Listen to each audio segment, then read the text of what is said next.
yo le voy a demostrar que no puede ser que Dios prohíba aquí hacer imágenes. Porque aquí está prohibiendo hacer imágenes. Ahora yo voy a buscar citas donde Dios mismo manda hacer imágenes. Y entonces, si en una parte Dios prohíbe hacer imágenes y castiga al que haga imagen, ¿cómo en otra parte Él manda hacer imagen? Es imposible. Por ejemplo, número 21:8. La serpiente de bronce. Número 21:8.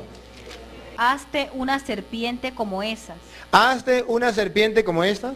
Y ponla en el asta de una bandera. Cuando alguien sea mordido por una serpiente, que mire hacia la serpiente del asta y se salvará. Moisés hizo una serpiente de bronce y la puso en el asta de una bandera.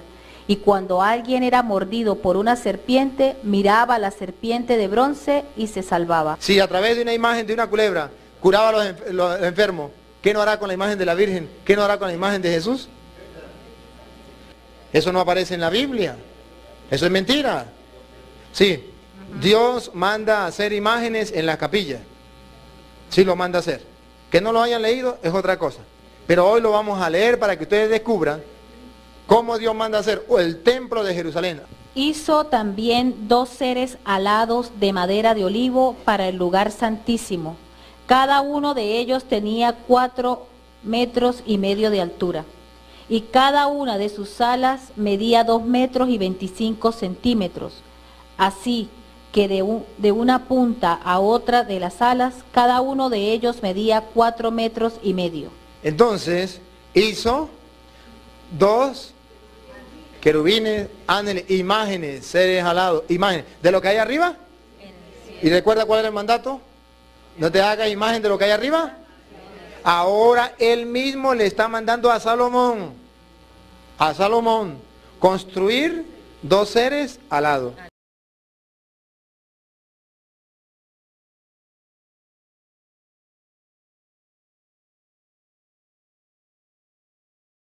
En 2 Reyes 18:4 leemos: E hizo pedazos la serpiente de bronce que había hecho Moisés, porque hasta entonces le quemaban incienso los hijos de Israel, y la llamó Nehustán.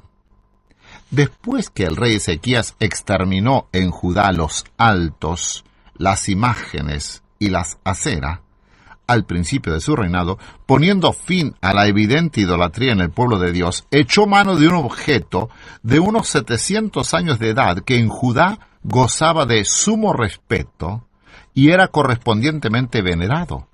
Era la serpiente ardiente o serpiente de bronce, por medio de la cual Dios había dado sanidad y salvación al pueblo de Israel al final del viaje por el desierto, o sea, muchos siglos atrás, lo que se relata en Números 21, 8 y 9.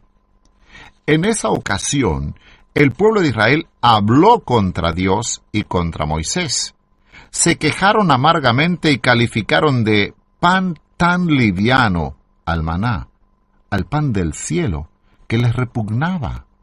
En respuesta a esta queja, Dios envió serpientes ardientes entre el pueblo, cuya mordedura provocaba un dolor agudo y era mortal. Como tantas otras veces, Moisés hizo de mediador y suplicó al Señor en favor del pueblo. Dios lo escuchó y mandó a Moisés que hiciera una serpiente de bronce y la pusiera sobre un asta, para que todos la pudieran ver. Todos los que habían sido mordidos y miraban con fe a esa serpiente de bronce fueron sanados y quedaron con vida. Esta historia nos es bien conocida sobre todo porque el Señor Jesús recuerda a Nicodemo este acontecimiento, interpretándolo como una figura de lo que pocos meses después ocurriría en el Gólgota.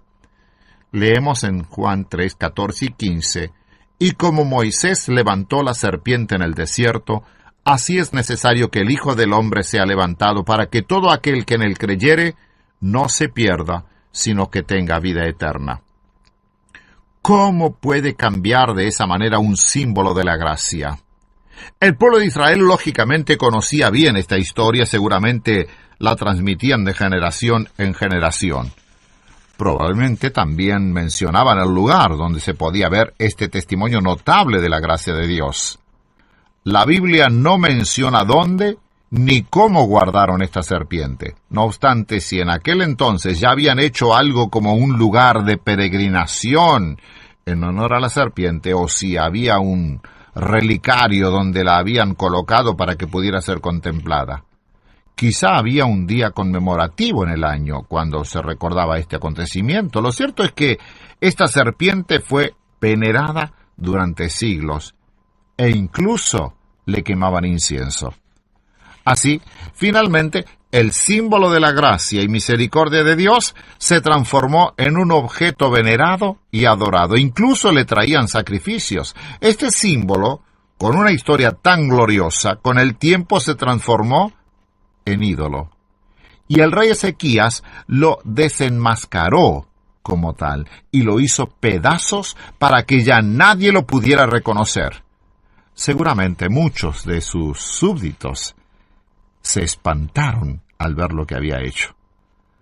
El que Ezequías destruyera los lugares altos, las imágenes y los símbolos de Acera es algo que comprendemos bien y podemos aplicar a la situación actual en las iglesias, pero ¿qué podemos aprender de la destrucción de la serpiente de bronce para nuestros días?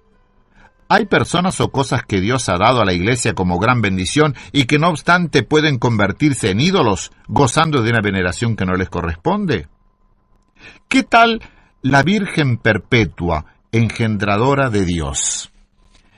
Este no es el momento de escribir extensamente sobre la veneración y adoración a María dentro de la Iglesia Católica Romana y las iglesias ortodoxas.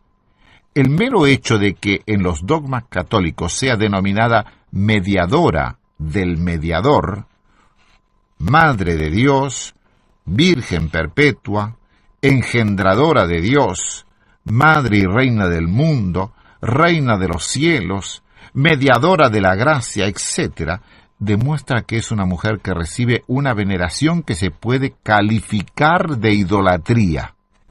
Precisamente María, que en su cántico a Dios en Lucas 1:47 lo llama su Salvador, es adorada de esta forma.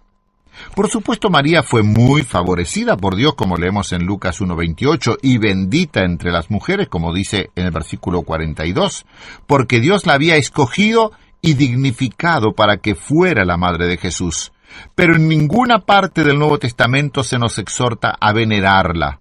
La última vez que se menciona en la Biblia es en Hechos 1:14, donde es denominada como Madre de Jesús, y estaba reunida para la oración con sus otros hijos, con los apóstoles y con otras mujeres en un aposento alto. En la joven iglesia de Jerusalén, ella era una hermana más entre otras hermanas, ni más ni menos. Cuando el reformador escocés Juan Knox, quien vivió en 1514 y 1572, pasó 19 meses como esclavo en las galeras francesas, vino un día un sacerdote al barco, exigiendo a los herejes blasfemos que adoraran una imagen de la Santa Virgen. Cuando le tocó el turno a Knox, éste se burló diciendo: «¡Madre! ¡Madre de Dios! Eso no es ni madre de Dios ni madre de nadie. Es un trozo de madera pintada. Pienso que lo mejor será echarlo al agua antes que adorarlo». Y diciendo estas palabras, sin más ni más, lanzó la imagen al agua. Tal y como Ezequías destruyó la serpiente de bronce, llamándola Neustán, o cosa de bronce, nosotros debemos ver a María como lo que fue verdaderamente, según la palabra de Dios, la Madre de Jesús. Todas las demás doctrinas sobre el significado de María y toda clase de veneración no son conciliables con la Biblia. Siempre que se esboza una premisa para atacar la fe católica, esa premisa es siempre equivocada.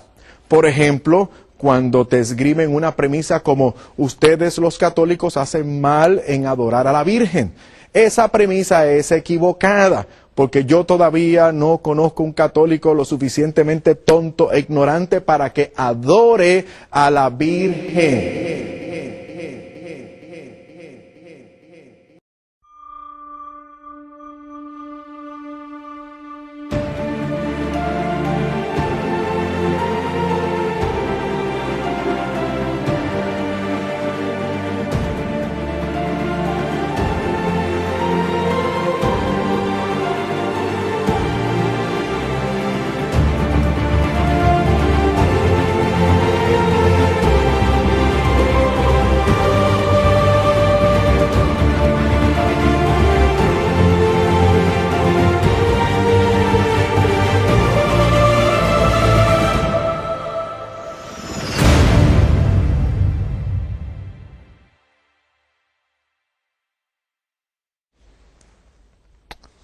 te amo, Señor. Soy tuyo, Señor. Te amo con todo mi corazón. Confío totalmente en ti. Guíame, Señor, que no falle, que haga siempre el bien, que haga siempre tu voluntad. Ayúdame a amar y ayúdame a perdonar. Amén. Esto es lo que hago yo.